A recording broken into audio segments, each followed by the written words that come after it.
Me pediram para falar um pouco mais sobre a culpa. Eu vou tentar estruturar aqui um pouco meu pensamento.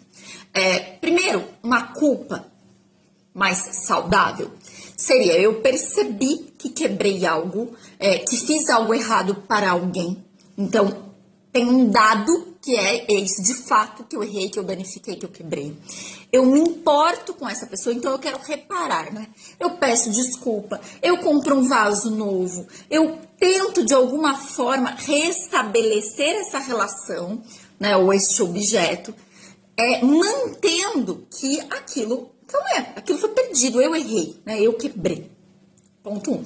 Quando eu falo de uma reparação maníaca, tem a ver com pensamento mágico, de não aceitar que aquele dano aconteceu. Então, eu vou reparar a qualquer custo. Isso aparece muito nos comentários do filme de ontem. Então, eu acho que meu filho está doente por causa de mim, eu vou tentar consertar esse filho. Eu vou tentar consertar esse casamento. Eu vou tentar consertar o meu trabalho ou quem eu sou a qualquer custo. Como se de alguma forma eu pudesse tampar isso e não perceber que teve esse erro, né? Eu vou colocar isso a mais, né? E por isso que tem essa coisa mágica, essa coisa maníaca, que é uma coisa para além do necessário, que não é saudável, porque sai da realidade e daquele dano. E aí, quando eu tô dizendo de um masoquismo moral, é aquela pessoa que já sai se desculpando a priori. Sabe que parece que tem um chicotinho? Ai, porque eu erro. Ai, meu Deus, porque toda vez eu faço isso? Ai, que horror. Né? Que muitas vezes são essas pessoas que têm essa questão da moralidade ou da punição muito exacerbada. Então, ela nem verificou se o dano efetivamente foi feito. Ela nem observou se é exatamente culpa dela, se aquilo tem algum sentido, mas ela já sai na frente colocando a culpa nela, ela já sai se sabatinando, ela já sai ali, ó, na tortura, como se isso fosse purificar ela, né, de seus crimes, de seus desejos, né, de quem ela é, né, fosse possível alcançar esse lugar mais santo da coisa, que não é.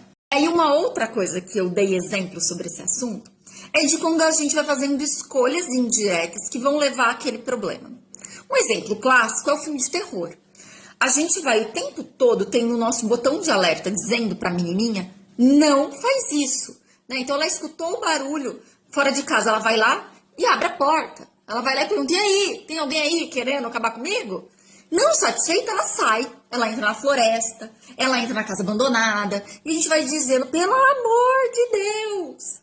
Né? Esses dias eu estava vendo uma entrevista com um menino que foi vítima de tráfego humano e você vai olhando, tem 10 sinais de alerta, né? Ou às vezes muitos relacionamentos abusivos, né? A gente vai ver ali 500 sinais de alerta, mas que teve algo ali que falhou, né? A pessoa em algum momento escolhe o perigo, em algum momento escolhe se colocar na situação. Claro, não é culpa dela, porque não foi ela que fez a ação final. Isso no consultório não vai servir pra gente olhar para as pessoas e falar: tá vendo, você foi vítima de violência por culpa sua. Mas pra gente dizer: olha, você tem um funcionamento aí que parece que você se joga na frente do ônibus, né? Que parece que você não se protege, que você não escuta esses alertas, né? Isso é importante, porque às vezes a gente vai percebendo que esse filtro que falta para se proteger vai aparecendo em outros lugares. E a gente está falando aqui de situações de violência, mas pode ser coisas, por exemplo, alguém que empresta dinheiro e percebe que a pessoa não vai pagar de volta, ou a pessoa que arranja briga com o chefe, né? Eu tô dizendo de situações alarmantes, mas isso vai acontecendo como um todo, ou mesmo num relacionamento, né? Tem a pessoa que às vezes dá ali, ó, vai atrás desse problema de alguma forma. Que é isso? Não estou dizendo que ela é culpada, mas que isso são questões importantes pra gente pensar. Voltamos à questão inicial, né, do assumir toda a culpa. A gente precisa entender que alguém saudável pressupõe que essa pessoa considere a existência do outro e a participação do outro nas questões. Não só considerar o outro para cuidar dele, para ser bonzinho com ele, mas de que esse outro influi. Né? Existe um ambiente em volta das situações e que vão influindo. Então, se essa pessoa assumir toda a culpa e ela talvez não seja necessariamente dela, tudo bem, isso cessa a briga, o que muitas vezes é o que as pessoas almejam. Então, beleza, você assumiu toda a culpa, acabou a briga. Mas essa pessoa não está considerando que tem um outro, que tem a realidade, que talvez o problema não seja resolvido. Então, parece bonito né? Eu assumi toda a culpa, eu fiz um mártir, eu me sacrifico por isso.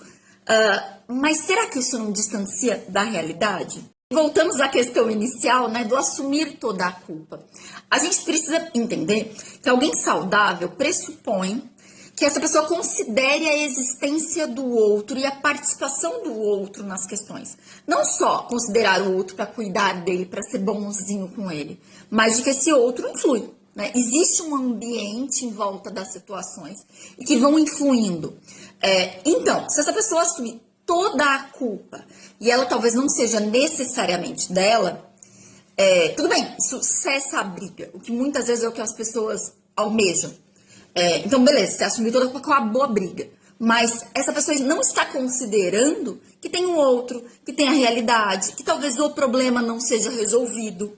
Então, parece bonito, né? Eu assumi toda a culpa, eu fiz um mártir, eu me sacrifico por isso.